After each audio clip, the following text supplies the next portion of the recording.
I coined my own definition of success in 1934 when I was teaching at a high school in South Bend, Indiana, being a little bit disappointed and delusioned perhaps by the way parents of the youngsters in my English classes expected their youngsters to get an A or B. They thought a C was all right for the neighbor's children because the neighbor's children are all average.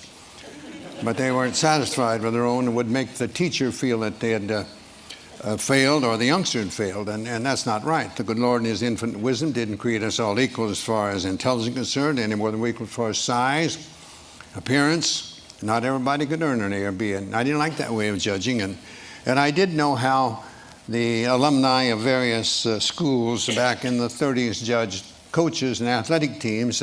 If you won them all, you were considered to be reasonably successful. Not completely, because I found out we had a number of years at UCLA where we didn't lose a game, but it seemed that we didn't win each individual game by the margin that some of our alumni had predicted, and quite frequently I really felt that they had backed up their predictions in a more materialistic manner. But I was true back in the 30s, so I understood that. But I didn't like it. I didn't agree with it, and I wanted to come up with something that I hope could make me a better teacher and give the youngsters under my supervision, whether it be in athletics or in the English classroom, something to which to aspire other than just a higher mark in the classroom or more points in some athletic contest. And I thought about that for quite a spell, and I wanted to come up with my own definition. I thought that might help. And I knew how Mr. Webster defined it as the accumulation of material possessions or the attainment of a position of power or prestige or something of that sort, worthy accomplishments perhaps, but in my opinion, not necessarily indicative of success. So I wanted to come up with something of my own.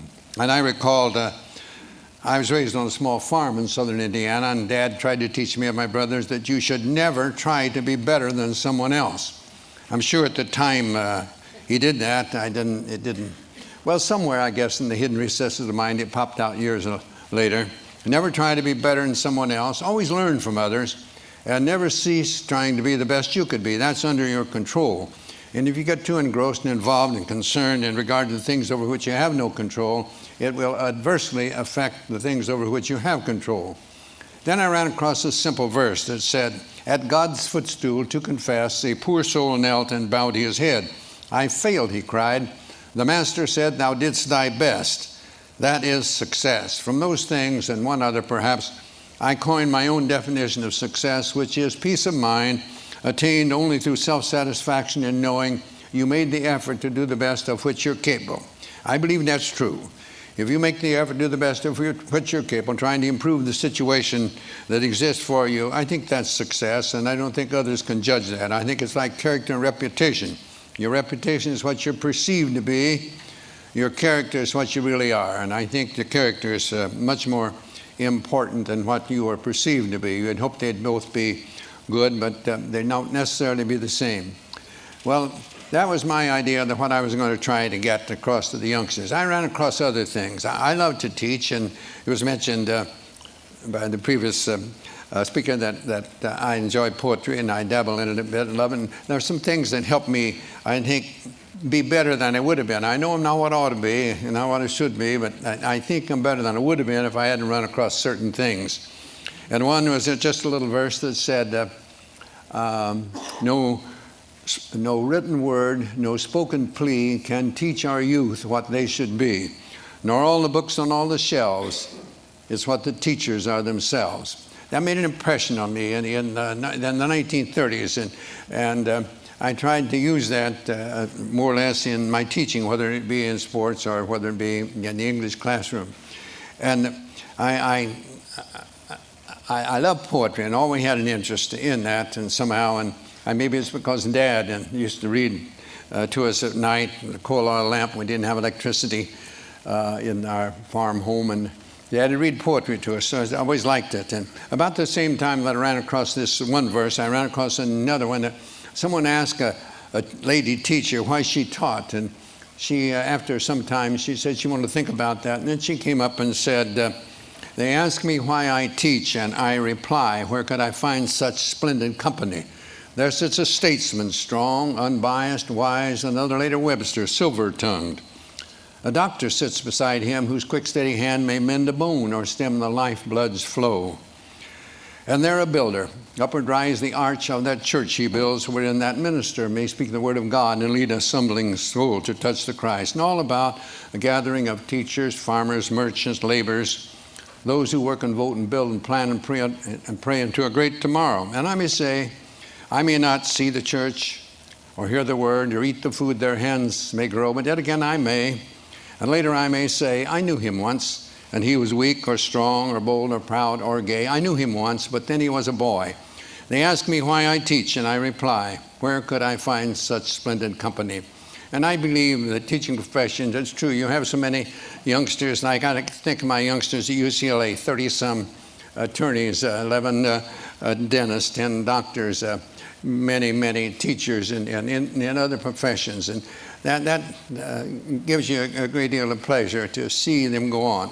I've always tried to make the youngsters feel that they're there to get an education, number one. Basketball was second because it's paying their way. And they do need a little time for social activities, but you let social activities take a little precedence over the other two, and you're not going to have any very long. So that was the ideas that I tried to get across to the youngsters under my supervision. I had 3 rules pretty much that I stuck with practically all the time. I'd learned these prior to coming to UCLA, and I decided they were very important. One was never be late. Never be late. Later on, I had certain things that I had the players, if we're leaving for someone, they had to be neat and clean. There was a time when I made them wear jackets and shirts and ties, and then I saw our chancellor coming to school in denims and turtlenecks, and I thought it was a little not right for me to keep this other, so I let them they had to be neat and clean. And I had one of my greatest players that you probably heard of, Bill Walton. He came and gets the bus. We were leaving for somewhere and to play, and he wasn't clean and neat, so I would let him go. He couldn't get on the bus. He had to go home and get cleaned up to get to the airport if he could. So I was a stickler for that. I believed in that. I believe in time, very important. I believe you should be on time, but I felt at practices, for example, we start on time, we close on time. The youngsters didn't have to feel that we're going to keep them over. When I speak at coaching clinics, I often tell young coaches, in the coaching clinics, more or less, they'll be the younger coaches getting in the profession, and most of them are young, you know, and probably newly married. And I tell them, don't run practices late, because you'll go home in a bad mood, and that's not good for a young married man to go home in a bad mood. When you get older, it doesn't make any difference, but so I did believe on time. I believe starting on time, and I believe closing on time. And another one I had was not one word of profanity. One word of profanity, and you are out of here for the day. If I see it in a game, you're going to come out and sit on the bench. And the third one was never criticize a teammate. I didn't want that. I used to tell them I was paid to do that. That's my job. I'm paid to do it. Pitifully poor, but I am paid to do it. Not like the coaches today, for gracious sakes, no. It's a little different than it was in my day. But those are the 3 things that I stuck with pretty closely all the time. And those actually came from my dad, and that's what he tried to teach me and my brothers at one time. I came up with a pyramid eventually that I'm not going to, we don't have the time to go on that, but that to help me, I think, become a better teacher. And this is something like this, and I had blocks in the pyramid, and the cornerstones being industrious and enthusiasm, working hard and enjoying what you're doing, coming up to the apex, according to my definition of success, and right at the top, faith and patience. And I say to you, in whatever you're doing, you must be patient. You have to have patience. We want things to happen to us. We talk about our youth being impatient a lot, and they are. They want to change everything. They think all change is progress, and we get a little older, we sort of let things go, and we forget that there is no progress without change.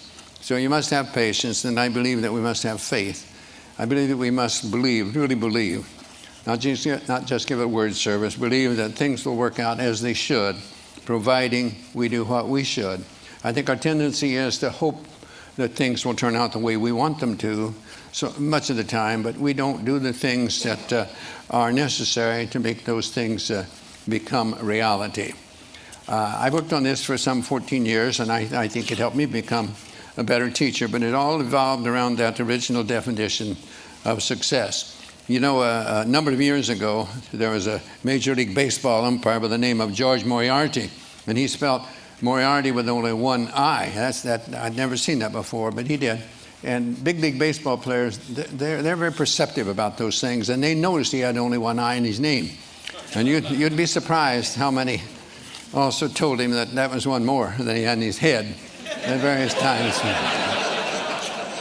But he wrote something that I think he did what I tried to do in this pyramid. He called it the road ahead or the road behind. And he said, sometimes I think the fates must grin as we denounce them and insist the only reason we can't win is the fates themselves have missed.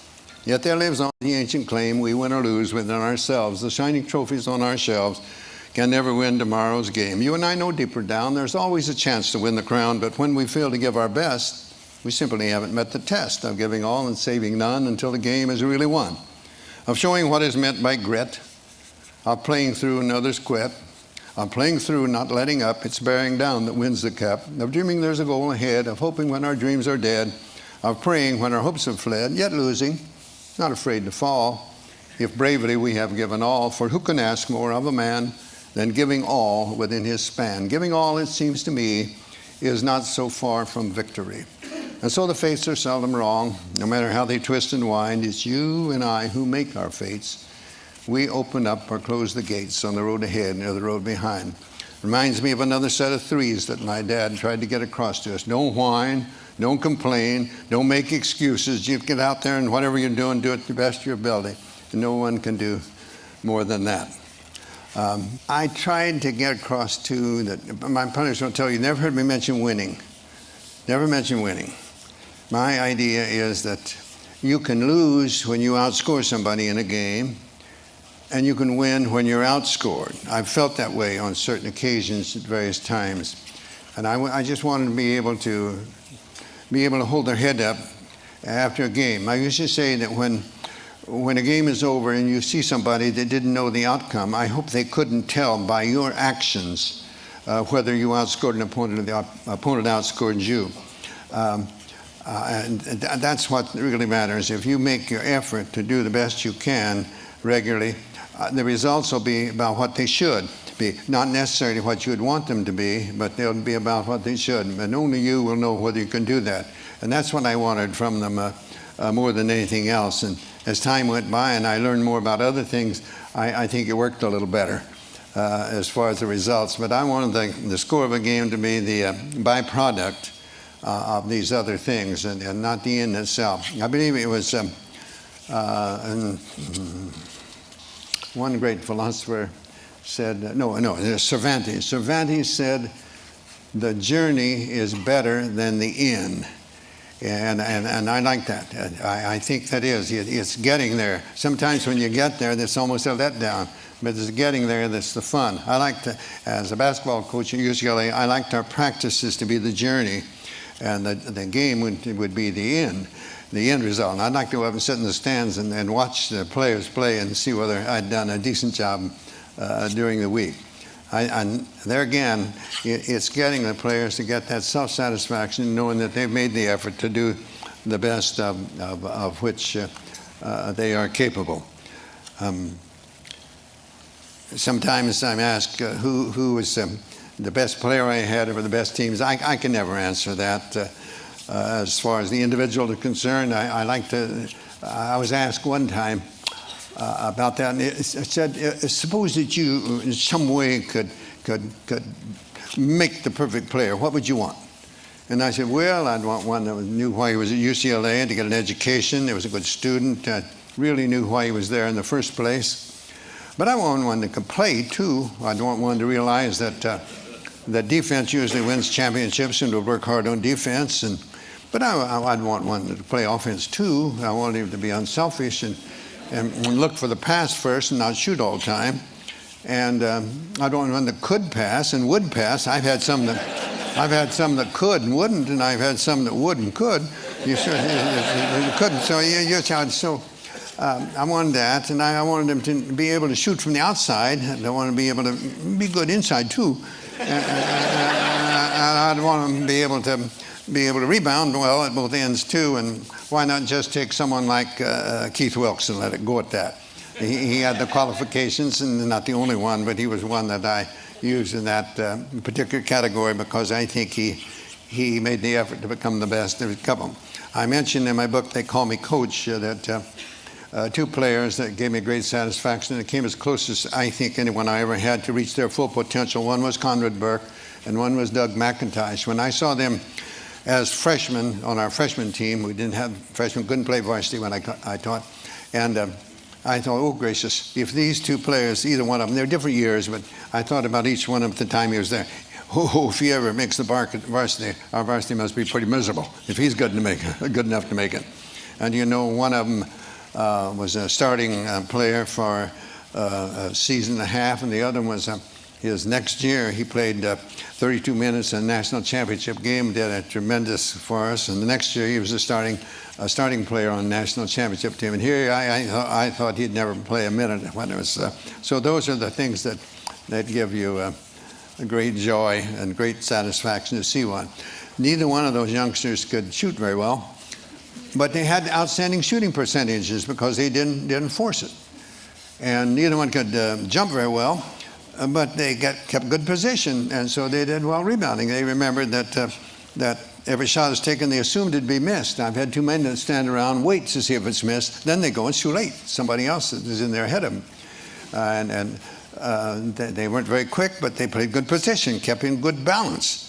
And so they played pretty good defense for us. So they had qualities that they came close to, as close to reaching possibly their full potential as any players I ever had. So I consider them as to be as successful as a Louis Alcindor or a Bill Walton or in many of the others that we had. There were some outstanding players. Have I rambled enough? I was heard that when he makes his appearance, I was supposed to shut up.